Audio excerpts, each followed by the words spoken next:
Do programa Diálogo Cósmico. Namastê, pessoal, um prazer estar aqui com vocês, como sempre. E hoje eu vou responder ao que alguns amigos têm perguntado. É um pequeno comentário sobre a questão da data limite, né?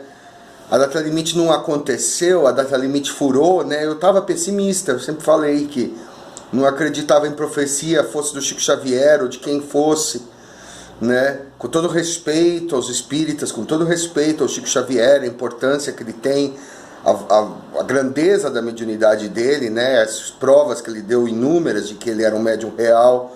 Porque eu também já fui em psicografia furada. Eu fui uma vez numa psicografia da minha mãe falou assim: meu filho, estamos aqui todos nos braços de Jesus. Minha mãe não era religiosa, minha mãe não falaria daquele jeito nem depois de morta, entendeu? E ela não me chamava de meu filho, ela me chamava de Francisco José, quer dizer, eu sabia que não era a minha mãe, entendeu? Mas o Chico Xavier matava a cobra e mostrava o pau, né? Mas não é isso que eu quero falar, é sobre a questão do que, por exemplo, se a data limite foi um tempo que Jesus deu, né, de 69 até 2019, e que em 20 de julho, né, e se não acontecesse nada, o mundo ia entrar numa era de paz, né?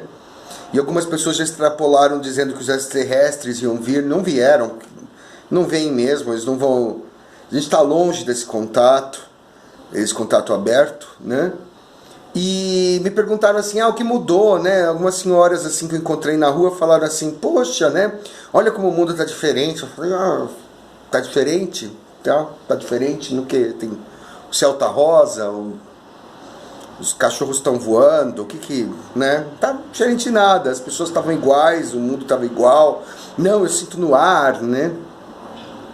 E eu, sinceramente, às vezes me pergunto se a profecia de Chico Xavier não foi mal interpretada, de que a partir de 20 de julho de 2019 estaria começando o período de alto risco que Jesus falou, porque eu sinto claramente uma escalada para a Terceira Guerra Mundial.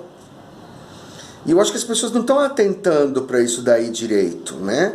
Porque você tem de um lado os Estados Unidos, né, o Ocidente.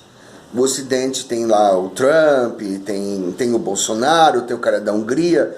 O Ocidente que está tentando se proteger de uma coisa que a gente chama de escalada da direita, porque na verdade é uma escalada de autodefesa, porque a gente percebe que do lado da Ásia, né, do que a gente chama de Eurásia, existe um crescimento do Putin e de uma aliança do Putin com a China.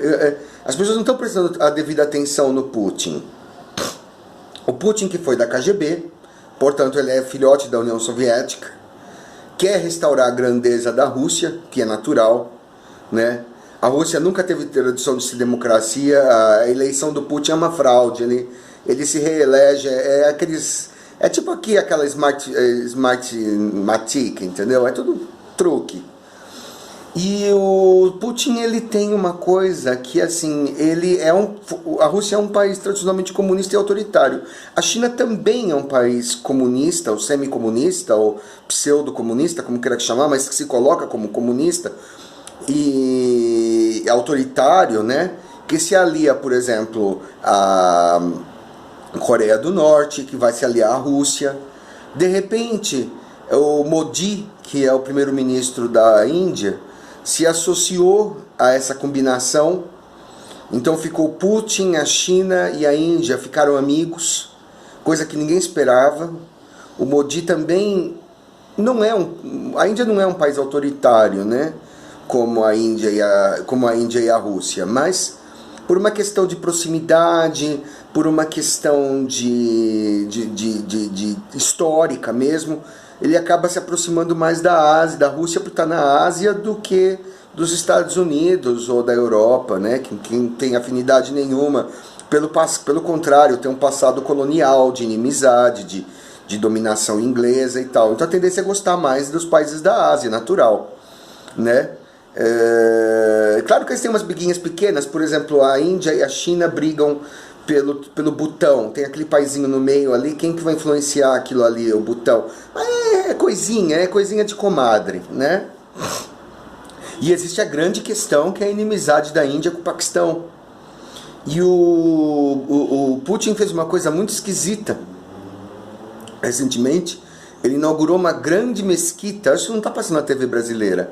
Ele inaugurou uma imensa mesquita em Moscou, imensa, imensa, imensa, do tamanho do Kremlin, né? Rivalizando com... que ele quis dizer assim, que a igreja ortodoxa, que é a igreja russa, mas também o islamismo, são religiões importantes na Rússia. Na Rússia, 5% da população é muçulmana, não é muito, tá? E ele falou assim, são religiões importantes. Ele convidou todos os grandes sheiks daqueles países lá, Azerbaijão, se eu não me engano do Irã também, né? Mostrando uma amizade, que ele quis dizer o seguinte, por exemplo, que ele era cristão, ele é homofóbico, ele não gosta de viado, essas coisas, e que ele dizia assim que os valores cristãos eram muito parecidos com os valores muçulmanos, os valores cristãos tradicionais, o que é verdade, né? E que esses valores então são religiões amigas, não deveriam ser religiões que deveriam lutar, porque no cristianismo ocidental, né, no nosso cristianismo aqui, católico ou protestante ocidental, a gente passou pela Revolução Francesa, a gente passou pelo Iluminismo, então a gente tem um cristianismo modernizado, né? A gente tem a religião separada, a igreja separada do Estado, coisa que esses países não têm.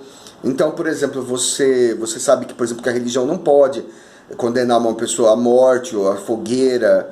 A igreja não pode fazer isso em nome do Estado no Ocidente, mais, né? Não pode, há mais de 100 anos, há mais de 200 anos quase, já não pode mais fazer isso. Mas lá na Rússia eles misturam, entendeu? Então, por exemplo, isso agrada aos países muçulmanos, que são países onde há teocracias, onde a religião manda, né? Então o que acontece?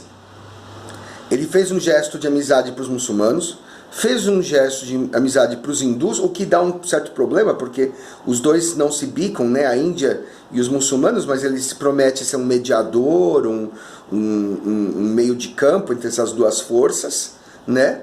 E a China, que é uma amigona antiga, né?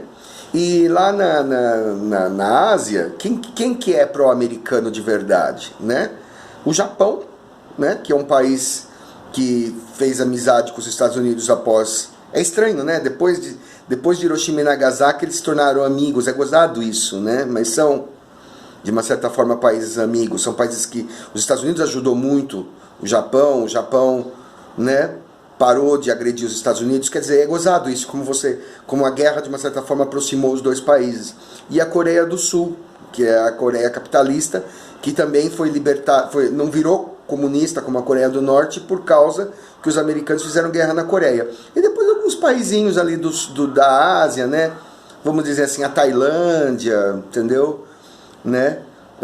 São países assim mais ou menos que não se aliariam. Por exemplo, o Sri Lanka, que é um país budista lá no sul da Índia, entendeu? Também não tem por que gostar dessa coisa de muçulmano, né? Mas a gente está percebendo uma coisa curiosa também na Ásia, que os budistas, né, estão se tornando violentos. É pela primeira vez em muitos séculos. Os budistas nunca gostaram dos muçulmanos, eles sempre toleraram os cristãos, mas eles não gostam dos muçulmanos. Tanto que no budismo existe uma coisa que se fala, que eles não falam publicamente, mas que eles chamam o cristianismo de a pequena ignorância, porque eles consideram que está errado, né? A ideia algumas ideias do cristianismo estão erradas, como não ter reencarnação e tal, mas eles consideram uma pequena ignorância, que não está fazendo mal a ninguém. E eles chamam o islamismo, né, os budistas chamam o islamismo de grande ignorância, ou seja, que é uma religião que quer se impor, que quer ser violenta, que quer mandar nos outros, que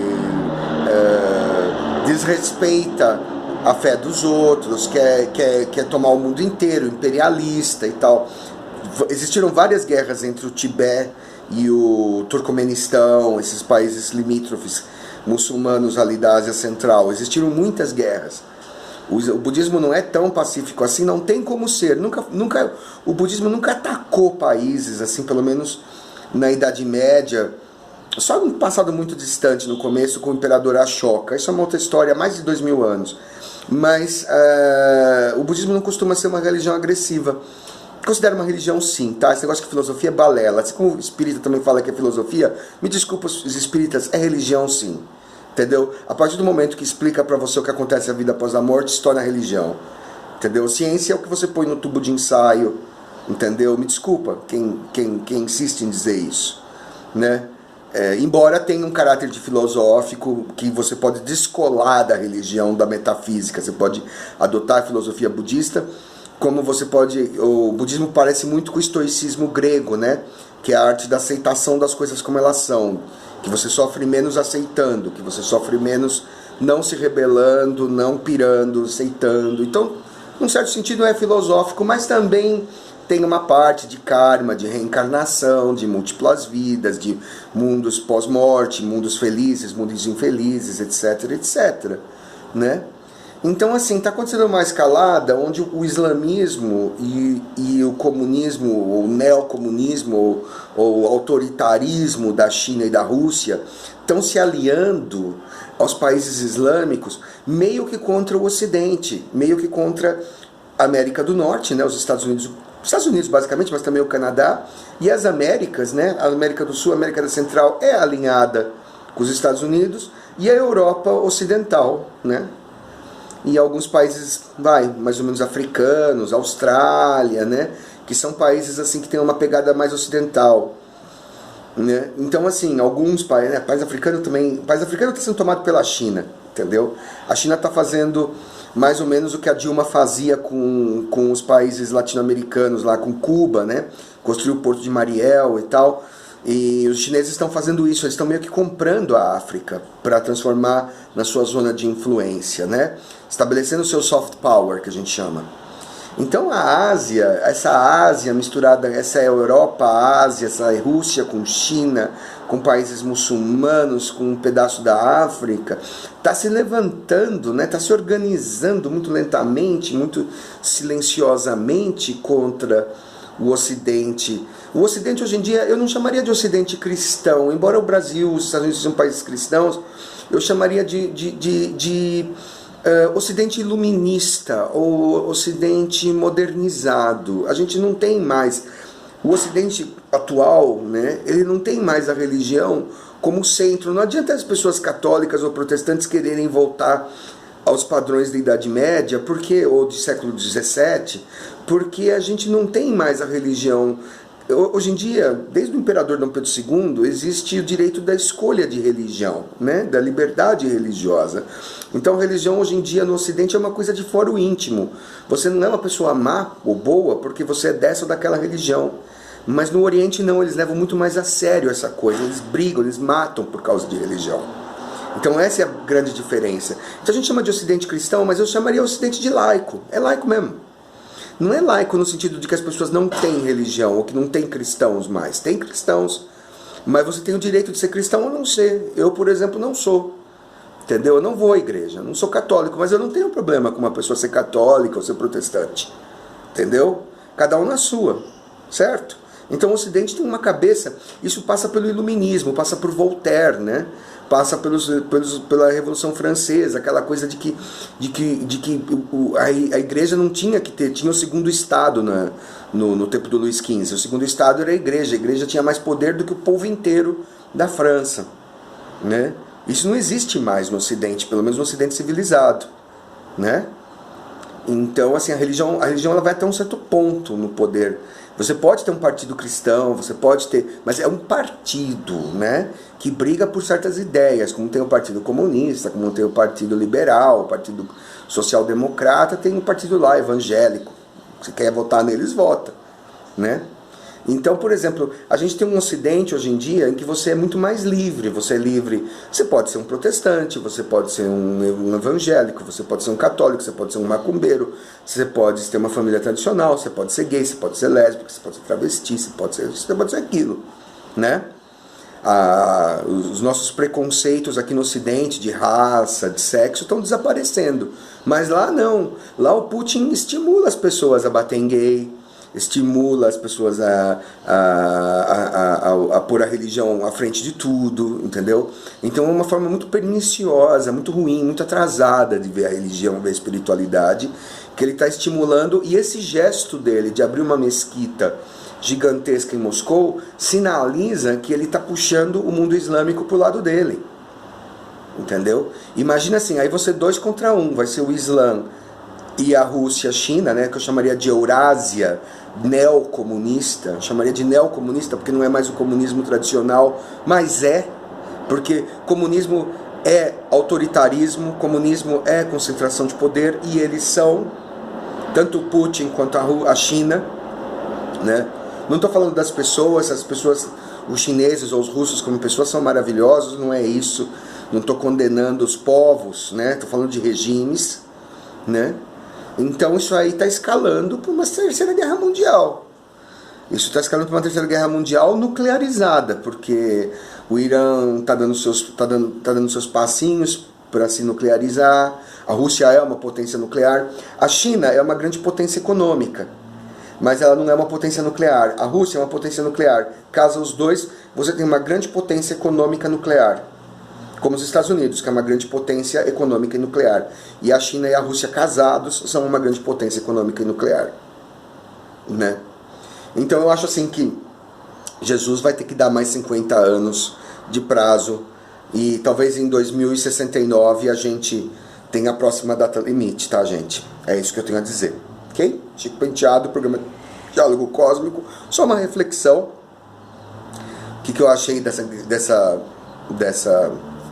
data limite? Não aconteceu nada, aparentemente. Que bom que não aconteceu nada, né? Estamos aqui, mas a paz mundial não veio, tá bom? Não veio mesmo, ok? Namastê.